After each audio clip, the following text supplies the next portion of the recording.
Tu écoutes l'épisode 145, comment arrêter de me mettre la pression. Alors peut-être que tu es célibataire et tu as ce sentiment de te mettre beaucoup de pression dans le processus pour rencontrer quelqu'un, ou bien tu es dans le début d'une relation et tu ressens aussi beaucoup de pression à faire juste dans ton couple. Ou encore, tu es déjà dans une relation qui est établie et la relation, elle va pas bien et tu te mets beaucoup de pression pour trouver tout de suite une solution. Cet épisode, en fait, il a vraiment pour but de te donner des conseils pour arriver à relâcher cette pression. La première chose, c'est que ce n'est pas la situation qui te crée cette pression.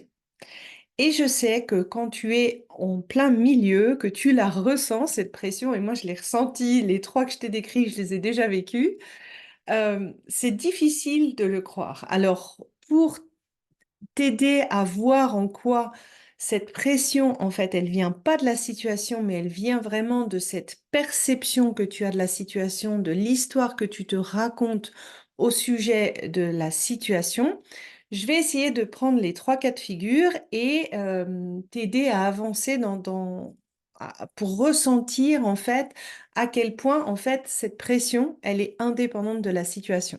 Donc, si je reprends le premier exemple où tu rencontres personne et que tu ressens de la pression, si tu te dis, il n'y a personne d'intéressant, ça marche pas, je plais pas, il y a quelque chose qui va pas en moi, tu vois, rien qu'à dire ces mots-là, en fait, je la ressens moi-même, la pression. Si tu es dans une situation où tu rencontres pas encore quelqu'un qui te plaît et puis que tu te dis, ah bah oui, c'est normal, c'est le processus du dating, bah des fois il y a des flops et puis il y a des fois il y a des tops.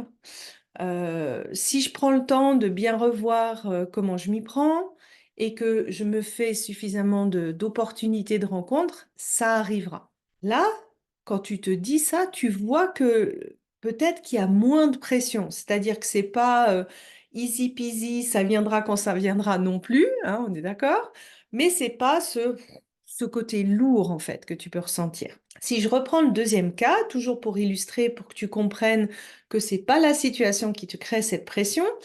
Si tu es en début de relation et que tu te dis, et on a 60 000 pensées par jour, ouh là là, je dois tout faire juste, sinon la relation elle va capoter. Tu la ressens bien, cette pression. Si tu te dis, bah en fait, j'ai quand même le droit à l'erreur dans une relation, si je fais pas tout juste, c'est pas ça qui va faire capoter la relation. Tu vois en fait que la pression descend d'un cran. Et même chose, dans le cas où tu es dans une relation avancée et qu'il y a des conflits, si tu te dis, oula, on va se séparer si je ne trouve pas une solution au problème maintenant, ta pression, elle est ici, alors que si tu te dis, bah, en fait, c'est normal d'avoir des conflits, c'est même sain dans une relation, il faut se donner le temps de maturer la réflexion pour trouver une solution gagnant-gagnant. Et bien là, la pression, elle est tout de suite différente. Donc, j'espère que ces trois exemples, en fait, ils te donnent vraiment, ils t'aident en fait à prendre conscience que la pression, elle vient de ta perception et c'est cette perception-là qui te donne cette tonalité de pression que tu ressens. C'est une bonne nouvelle parce que quand ça vient de toi, perception, c'est aussi quelque chose que tu peux changer. Et c'est là où souvent la question arrive. Beaucoup de gens me disent, oui, mais bon, Sandy, j'ai essayé de changer mes pensées en pensées positives, en faisant des affirmations, mais oui, tout ça, ça va bien aller, mais ça change rien à mon niveau de pression. Et ma réponse est, c'est normal. Parce que ce niveau de pression, l'histoire que tu te racontes, la pensée qui, si tu veux, arrive naturellement dans ta tête, elle est induite de ton système nerveux et de ton passé. Tout simplement parce que comment tu perçois le monde, comment tu perçois la sécurité de la relation, c'est influencé par tes expériences passées qui ont elles-mêmes influencé l'état dominant de ton système nerveux. Et donc, la perception de pression que tu peux avoir, c'est tout simplement une réponse de survie de ton système nerveux qui, sur la base de tes expériences passées, veut t'indiquer pas pour t'embêter, que tu es en train de vivre peut-être un danger. Donc, en gros, c'est pas une évaluation de ce que tu es en train, c'est même pas une évaluation de ce que tu es en train de vivre actuellement, mais c'est plus les lunettes de ton passé par lequel tu vas interpréter tes nouvelles interactions. Et quand tu réalises ça, en fait, ça enlève aussi un poids à ta pression parce que tu le vois peut-être presque même plus avec curiosité en disant: «Ah tiens, c'est intéressant, je ressens de la pression à ce moment-là. Ça me donne une indication de l'état de mon système nerveux». Alors quand on ressent la pression, c'est souvent, l'activation de l'état sympathique qui te met en mode panique à bord, «Il faut que je fasse quelque chose». Donc il y a beaucoup de «il faut que», «je dois sinon», et puis c'est cette envie, ben, soit de prendre la poudre d'escampette ou d'aller, de faire encore plus, de monter un petit peu au combat. Quand tu changes de perspective par rapport à ta pression, que tu vois que finalement, en fait, ça t'indique plus sur ton passé que ce que tu es en train de vivre actuellement, tu peux aller un petit peu plus loin en te disant: «Mais en fait, quel aspect de mon histoire familiale ou de mon histoire personnelle, cette situation, elle réactive?» Des fois, il y a quelque chose qui va venir, une réponse qui va devenir. Pour t'aider à trouver une réponse, je t'invite à faire ce petit exercice suivant. Alors, je sais que ce qui fait que tu es dérégulé dans ton système nerveux, c'est ce que tu as enregistré au niveau du corps. Mais des fois, faire ce processus de réflexion, en fait, ça t'aide à mieux comprendre qu'est-ce qui t'active un peu plus. Parce que quand tu y réfléchis, tu vas voir si ça va t'activer encore plus quand tu trouves la réponse ou pas. Et pour comprendre en fait pourquoi tu te mets la pression, pourquoi il faut que tu rencontres quelqu'un, pourquoi il faut que tu fasses juste, pourquoi il faut que tu trouves la solution au problème, au conflit que vous avez absolument en ce moment, tu peux te dire la phrase suivante: il faut ou je dois rencontrer quelqu'un, faire juste dans la relation, régler ce conflit, sinon, et termine la phrase un peu intuitivement. Et ce qui arrive dans le sinon, c'est souvent la menace. Je dois rencontrer quelqu'un, sinon je finirai seule. Je dois faire juste, sinon je serai abandonnée. Je dois régler le conflit, etc., etc. Et mets-toi pas de limite, écoute vraiment, laisse-toi aller quand tu dis le sinon et regarde ce que ça fait au niveau de ton corps. Quand tu repères le bon sinon, souvent tu vas sentir au niveau de ton corps que ça fait encore plus de pression, ça fait un peu plus comme ça à l'intérieur. Ça peut t'aider à avancer, à comprendre en fait d'où elle vient cette pression, qu'est-ce qui réactive en fait, qu'est-ce qui est réactivé par l'expérience que tu es en train de vivre. Et une fois que tu as repéré ça, en fait, de te demander, mais est-ce que cette menace, elle est 100% vraie? Si je prends l'exemple de je dois rencontrer quelqu'un, sinon je finirai seule, ben, cette menace-là, rationnellement, elle n'est pas 100% vraie. Parce que même si tu rencontres pas quelqu'un, tu as ta famille, tu as tes amis, et si tu rencontres pas quelqu'un maintenant, ça veut pas dire que tu vas pas rencontrer quelqu'un dans 6 mois, dans 1 an, dans 2 ans, dans 3 ans.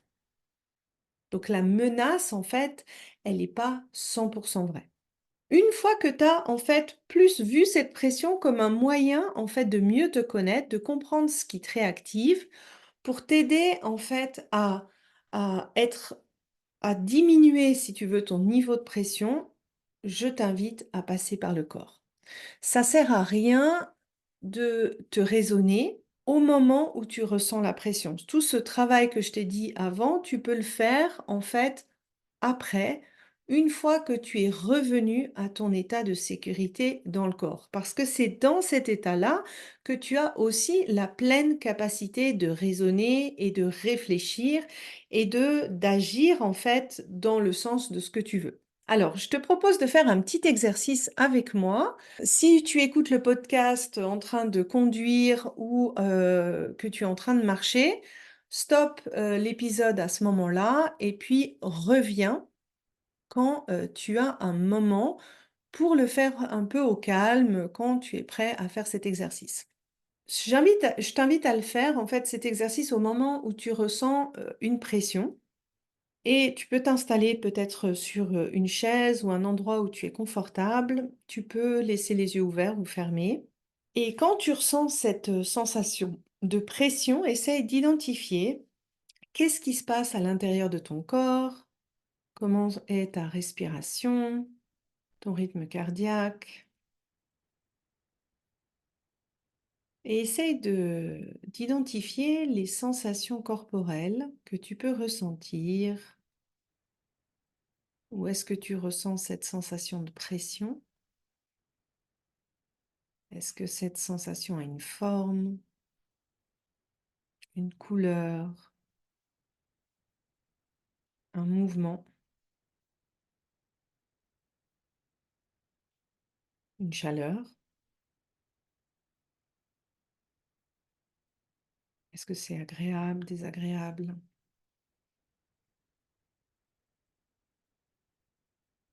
Essaye de nommer,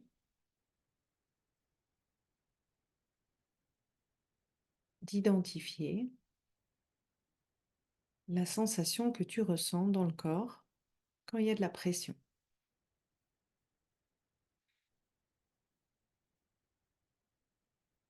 Chaque personne a une palette de sensations qui lui est unique. Je vais essayer de te donner les plus courantes que j'ai pu entendre. Est-ce que tu as l'impression que tu as la tête qui bouillonne? Est-ce que tu ressens comme une agitation intérieure, comme un espèce de mouvement de haut-bas, d'impatience? Ou est-ce que tu ressens un espèce d'étau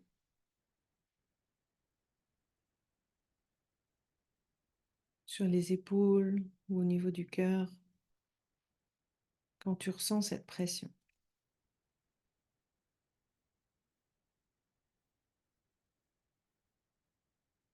Et quand tu as identifié ces sensations corporelles qui correspondent pour toi à la pression, je t'invite maintenant à penser à un moment de ta vie où tu as bien réussi à gérer cette pression. C'est-à-dire que tu as eu suffisamment de distance, tu as pu réfléchir, tu as pu agir et tu ne t'es pas du tout senti submergé par la pression. Tu l'as peut-être ressenti, mais ce n'était pas quelque chose qui t'a envahi et qui t'a quelque part bloqué. Alors rappelle-toi ce moment de ta vie où tu ne t'es pas laissé submerger par la pression, où tu as réussi à avoir suffisamment de distance pour réfléchir et agir au mieux. Remémore-toi la scène. Quel âge as-tu? Où est-ce que tu es? Rappelle-toi des détails de la scène. Des fois, c'est des petites images, des odeurs, des sensations. Tu te rappelles peut-être de la chaleur, de l'environnement.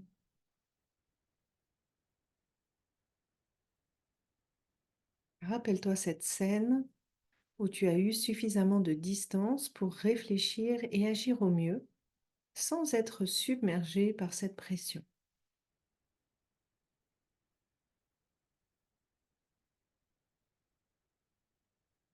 Maintenant, remémore-toi ce sentiment de fierté, de capacité de réflexion, de capacité d'action, ce sentiment d'être dans ton pouvoir, dans ta maîtrise. Tu ressentais peut-être une petite pression, mais tu ne t'es pas senti submergé ou envahi par elle. Rappelle-toi cette sensation que tu as pu ressentir dans ce moment-là, justement. Essaye de les décrire le plus précisément possible. Ces sensations avaient une forme, une couleur, un mouvement, Où est-ce que tu ressens ces sensations quand tu penses à cet événement? Où tu as pu agir et réfléchir dans le sens que tu voulais sans être submergé par la pression?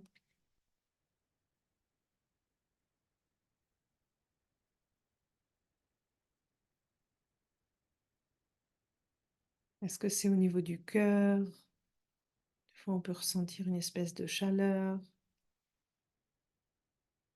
Au niveau du plexus, des fois, on peut sentir une espèce de boule jaune, de pouvoir, de force. Des fois, ça peut être dans les jambes ou les pieds, où tu ressens une espèce de force et d'ancrage. Où est-ce que tu ressens des sensations quand tu penses à cet événement où tu as senti que tu étais dans ton pouvoir, que tu étais conscient de la situation, de la pression, mais que tu arrivais à réfléchir et à agir sans être submergé pour vraiment trouver cette meilleure solution?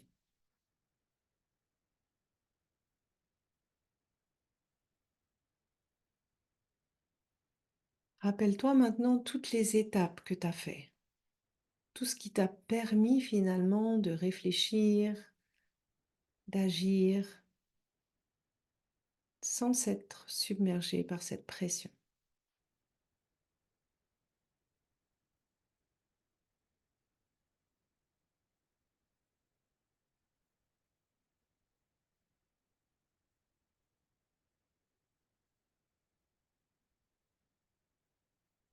Et maintenant que tu t'es suffisamment remémoré cet événement positif pour toi,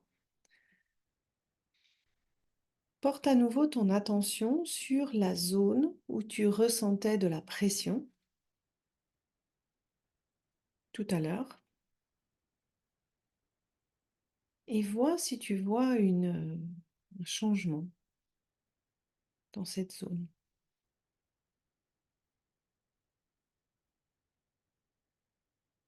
une espèce d'apaisement, peut-être des fois tu peux sentir que c'est moins fort, moins grand, ça peut aussi avoir totalement disparu.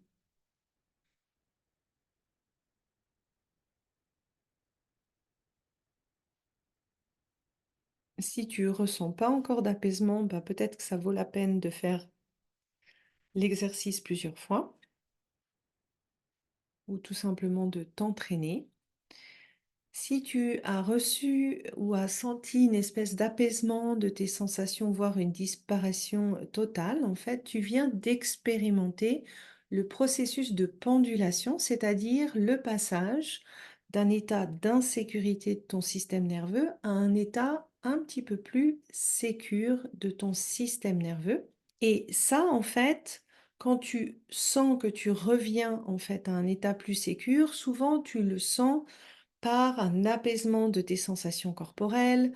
Des fois, tu peux avoir envie de bâiller, ta respiration d'un seul coup, tu fais un soupir, on va dire presque naturel. Donc vraiment, tu le sens dans un changement de ta physiologie, hein. C'est pas quelque chose dans ta tête, c'est vraiment physique.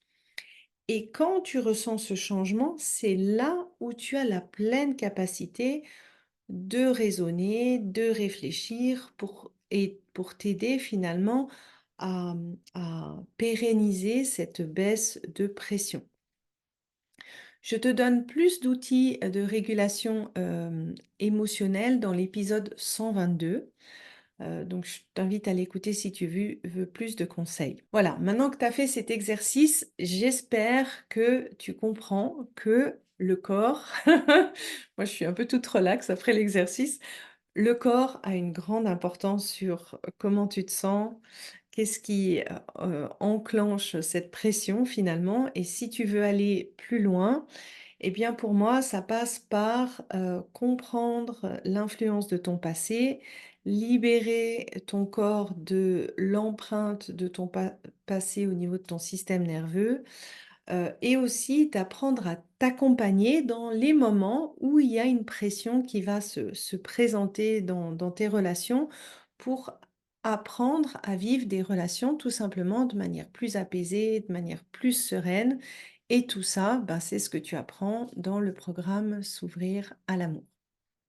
Donc voilà, j'espère que cet épisode t'a plu. Viens m'envoyer un petit message sur Instagram pour me dire comment s'est passé l'exercice pour toi et on se retrouve à la semaine prochaine.